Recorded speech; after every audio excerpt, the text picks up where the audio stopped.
Refraction में हमने discuss किया था जैसे कि अगर कोई भी हमारे पास लाइट रे है वो एंटर होती एक मीडियम से दूसरी मीडियम में, तो आपका डिविएशन आ जाता है रे ऑफ लाइट का।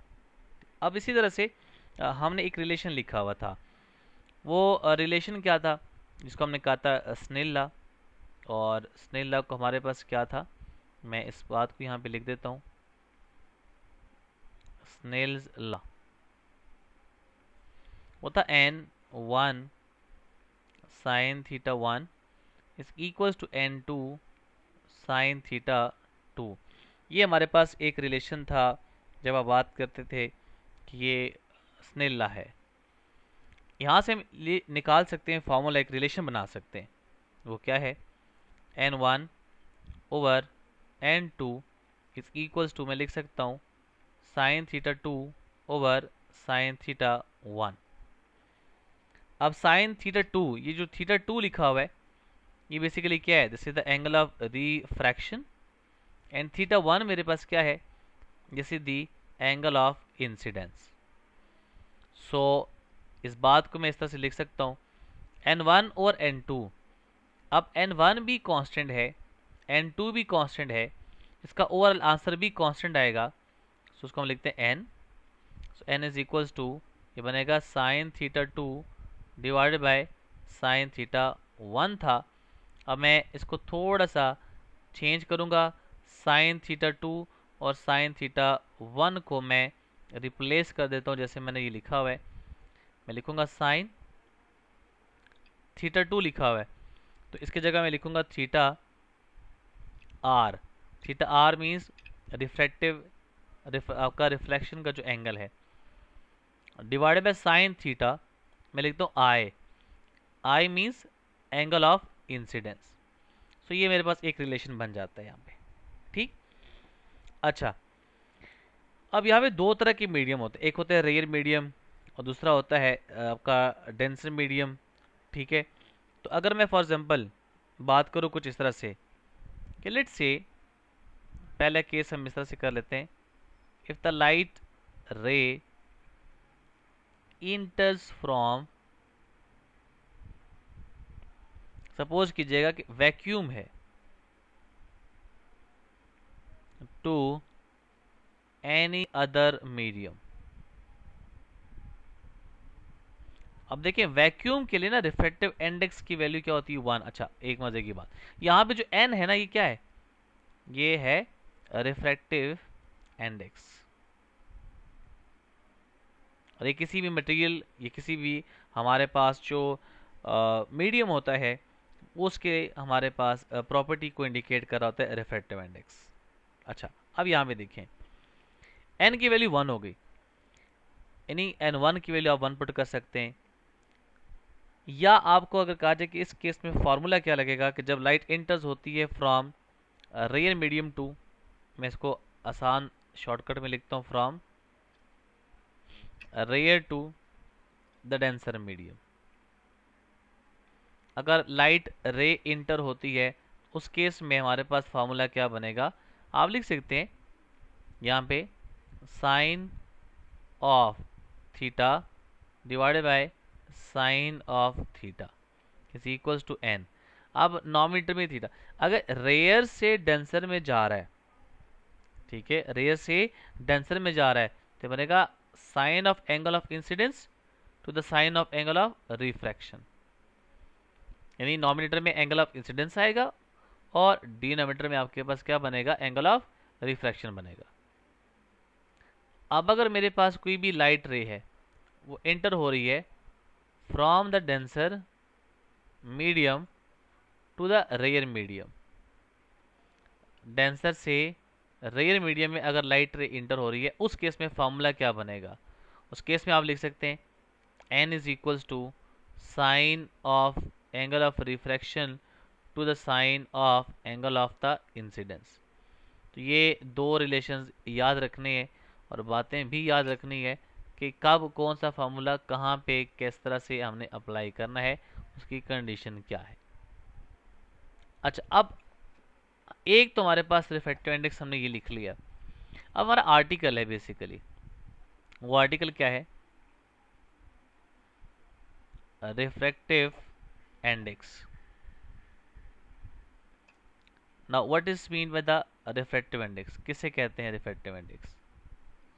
refractive index जब हम डिफाइन करेंगे, एक फार्मूला हमने अभी बनाया, उसी फार्मूले से आप इसकी डेफिनेशन बना सकते हैं।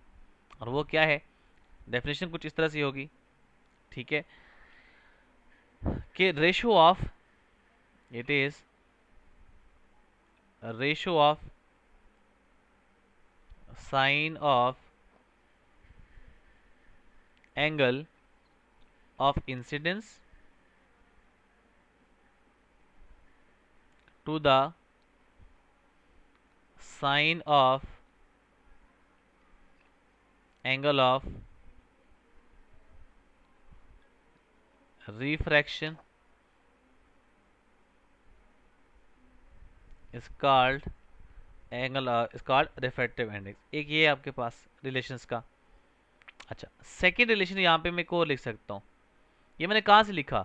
इस रिलेशन से लिखा, sine of angle of incidence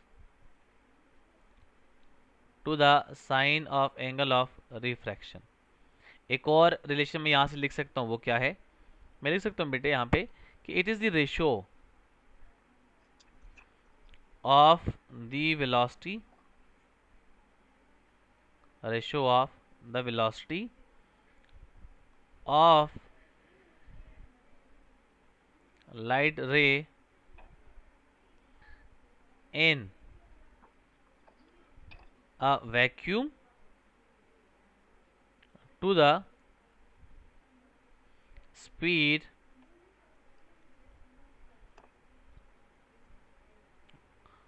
of light in a substance। जो डेफिनेशन लिखी हुई है उससे ज़रा फार्मूला बनाए। क्या बनेगा? n इज इक्वल्स टू, ये बनेगा ऊपर नॉमिनेटर में क्या आपके पास, ratio of the light in a vacuum to the light in a medium, तो बनेगा c डिवाइडेड बाय v। ठीक है, n इज इक्वल्स टू क्या बन जाएगा? c bye v। c क्या चीज़ है? मैं इसको क्या लिख सकता हूँ बेटे? स्पीड यहाँ पे लिखा हुआ है ratio of the velocity of a light ray in a vacuum to the velocity of the light in a substance। ठीक है, इसमें जो c लिखा हुआ है ना,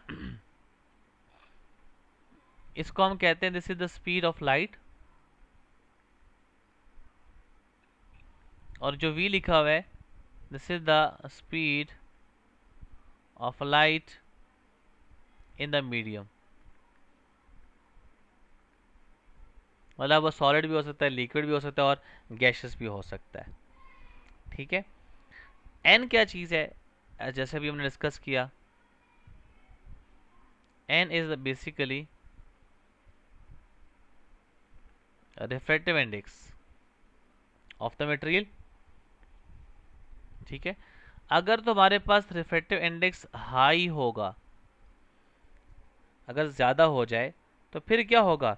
मतलब है उस मीडियम में, देन उसी मीडियम में जो आपके पास v होगी, देन आप इसको इस तरह लिख सकते हैं, light will slow down in the medium. ठीक है, वो उस मीडियम में क्या कर जाएगा? स्लो डाउन हो जाएगी। अब इसके कुछ हमारे पास, मैं इसको MCQ के लिख देता हूँ, इम्पोर्टेंट बातें। देखो, अगर हमारे पास n की वैल्यू ग्रेटर हो जाए 1 से, तो फिर क्या होगा?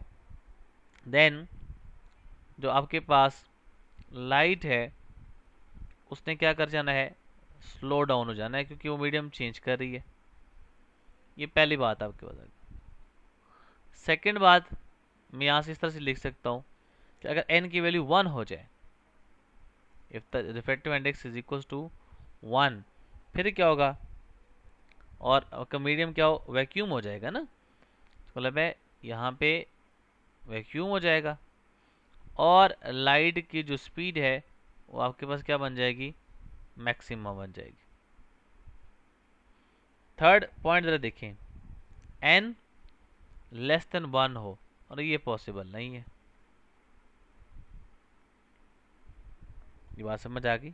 ठीक, तो ये आपके पास नॉर्मल कंडीशन पॉसिबल नहीं होता। मतलब ये नेगेटिव रिफ्रैक्शन मेटा मटेरियल्स के लिए होता है बहरहाल। अब इसकी इंपॉर्टेंस क्या है, मतलब ये लेंसेज में यूज़ होता है, रिफ्रैक्शन के तौर के ऊपर यूज़ होता है, हाई रिफ्रैक्टिव इंडेक्स यूज़ होता है ताकि मटेरियल्स आपका थिन से थिन बनता जाए, ठीक है, और बेंडिंग ऑफ लाइट मैक्सिमम होती जाए।